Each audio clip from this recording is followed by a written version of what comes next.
Hello friends, welcome to विज्ञान तक। Friends, यह कक्षा 11 के बायोलॉजी का क्लास चल रहा है। अध्याय नंबर है 19 और अध्याय का नाम है उत्सर्जी उत्पाद एवं उनका निष्कासन। फ्रेंड्स, इस चैप्टर का मैंने 5 वीडियो पहले ही बना दिया है। यह वीडियो अगर आपने नहीं देखे हैं तो ऊपर आपको यहाँ आई बटन पे या फिर नीचे डिस्क्रिप्शन में उनका लिंक मिल जाएगा।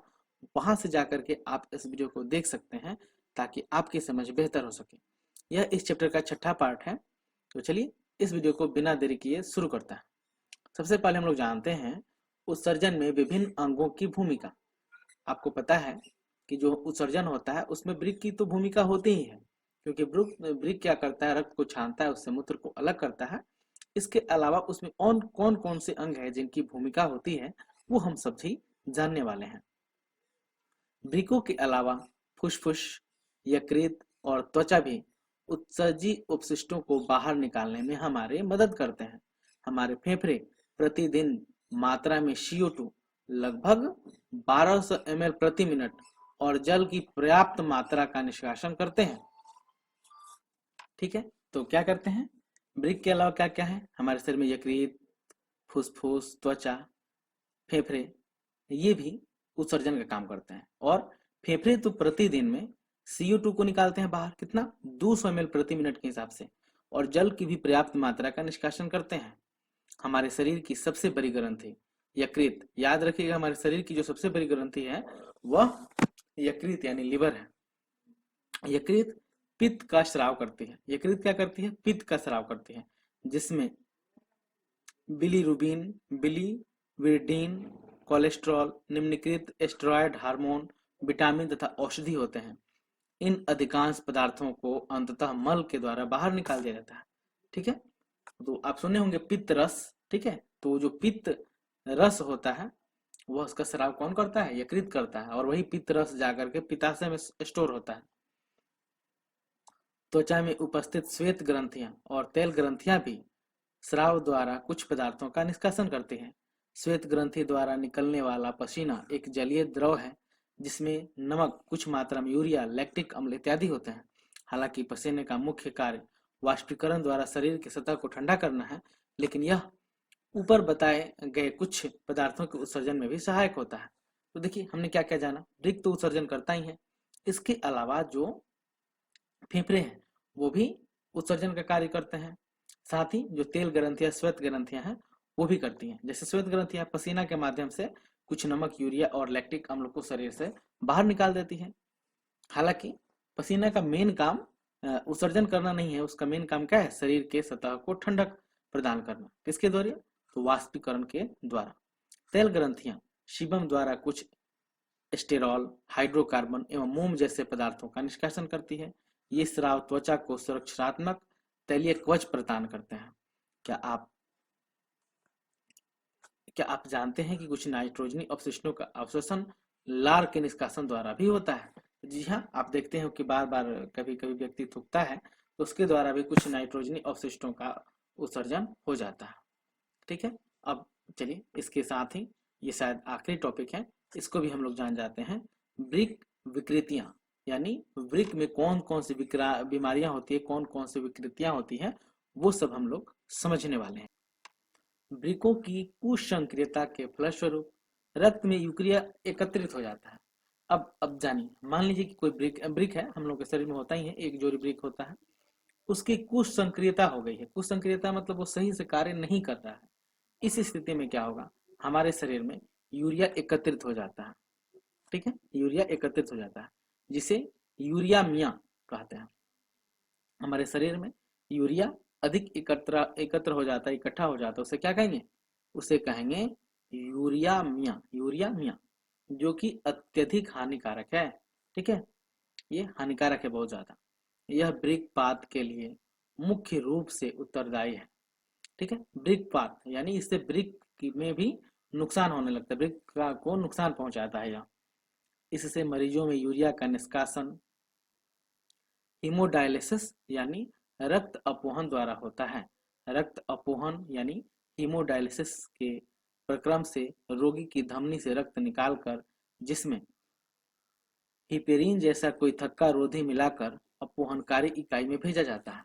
तो आपने डायलिसिस का नाम सुना होगा हॉस्पिटलों में। ये बहुत महंगी और जटिल प्रक्रिया है।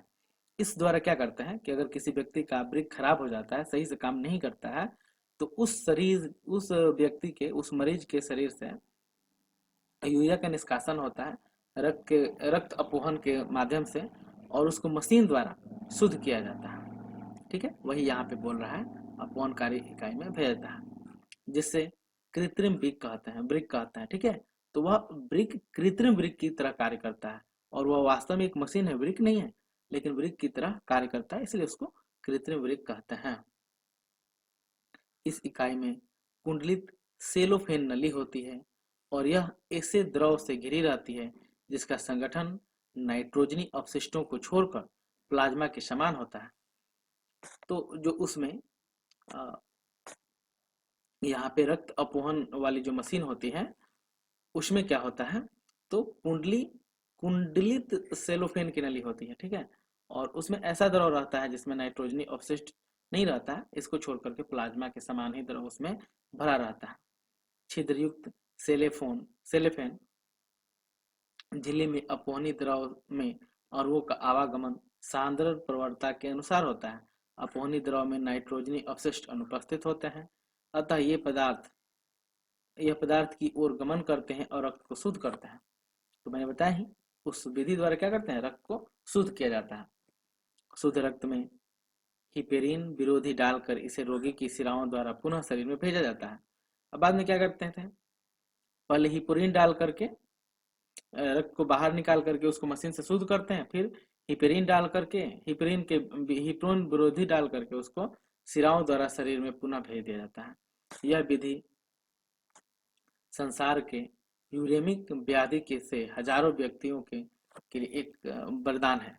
अब आपको पता है, इस बीमारी से ग्रसित लोग हजारों हैं, भारत में ही कई सारे हैं, और भारत में इसको डायलिसिस कराने के लिए बहुत महंगा कॉस्ट आता है, बहुत महंगी प्रक्रिया है यह। ठीक है, आगे हम लोग जानते हैं, वृक्क की क्रियाहीनता को दूर करने का अंतिम उपाय वृक्क प्रत्यारोपण है। लेकिन आप चाहते हैं कि ये वृक्क सही से काम नहीं करती है, तो लास्ट उपाय क्या है कि वृक्क का प्रत्यारोपण कर दिया जाए, यानी किसी और का वृक्क लेकर के और दूसरे व्यक्ति में लगा दिया जाए। प्रत्यारोपण में मुख्यतः निकट संबंधी दाता के क्रियाशील वृक्क का उपयोग किया जाता है। अब प्रत्यारोपण कैसे होगा, तो इसके लिए क्या करेंगे, प्रत्यारोपण के लिए जो आपका सबसे निकट संबंधी है उससे वृक्क लेकर के और उसको लगाया जाता है, जिसमें प्राप्तकर्ता का प्रतिरक्षा तंत्र उसे स्वीकार नहीं करे, अस्वीकार नहीं करे। तो आपको पता है, हमारे शरीर में का प्रतिरक्षा तंत्र ये क्षमता होती है कि वह पहचान सकता है कि कौन हमारे अपने अंग है और कौन हमारे बाहर के अंग है। तो अगर किसी दूर वाले व्यक्ति का, मतलब बहुत डिफरेंट तरह का दो व्यक्ति है, उनके बीच में अगर किडनी यानी वृक्क का प्रत्यारोपण होता है, तो हमारा शरीर उसको अस्वीकार कर देता है, यानी उसको एक्सेप्ट ही नहीं करता है, और वो फिर फेल हो जाता है। इसलिए वृक्क हमें अपने निकट संबंधी से ही लगवाने पड़ते हैं, अपने जो रिलेशन में उन्हीं के। आधुनिक क्लिनिकल विधियां इस प्रकार की जटिल तकनीक सफलता दर को बढ़ाती हैं, लेकिन आजकल इतनी आधुनिक तकनीकें आ गई हैं कि ये बहुत जटिल काम भी आसान कर देती है, आजकल की जो इतनी सारी टेक्नोलॉजी है। रिनल केकलाई वृक्क में बनी पथरी और अघुलनशील क्रिस्टलित लवण के पिंड जैसे ऑकलेट। अक्सर में क्या होता है, किडनी बन जाती है, वही पथरी बन जाती है, उसे रिनल केकलाई कहते हैं।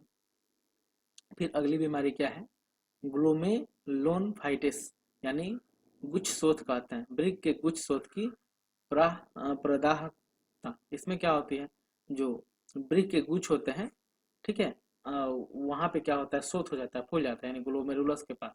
तो ये भी एक बीमारी है जिसे गुच्छशोथ कहता है। फ्रेंड्स, इस वीडियो के साथ ही यह चैप्टर समाप्त होता है। यह पूरा चैप्टर आपको कैसा लगा है कमेंट करके जरूर बताइएगा। अच्छा लगा है तो लाइक कीजिएगा, अपने फ्रेंड्स के साथ शेयर कीजिएगा। कोई शिकायत या सुझाव हो उसे भी कमेंट बॉक्स में जरूर लिखिएगा। यह वीडियो देखने के लिए आपका बहुत बहुत धन्यवाद। बाय।